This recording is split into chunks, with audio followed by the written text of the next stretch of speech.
আউযু বিল্লাহি মিনাশ শাইতানির রাজিম বিসমিল্লাহির রহমানির রহিম।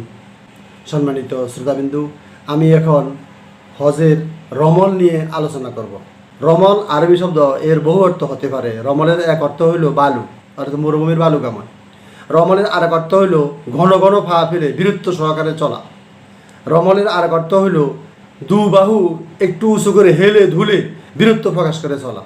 তো রাসূল কারীম সাল্লাল্লাহু আলাইহি সাল্লাম সকল সাহাবাদেরকে বললেন যে তোমরা যখন কাবাগো তাওয়াফ করবে তখন 7 চক্করের মধ্যে প্রথম 3 চক্কর তোমরা রমল করবে, অর্থাৎ ঘন ঘন পা ফেলে দু বাহুকে একটু হেলে ধুলে সামান্য হেলে ধুলে বীরত্ব প্রকাশ করে তোমরা প্রথম 3 চক্কর দিবে, যেন আরবের কাফররা দেখে এটা বুঝতে পারে যে তারা বুঝে নেয় যে না, মুসলমানরা কখনো বীরু নয়, তারা বীর জাতি, তারা কাউকে ভয় খানা এবং কাফেরদেরকে তারা ভয় খানা।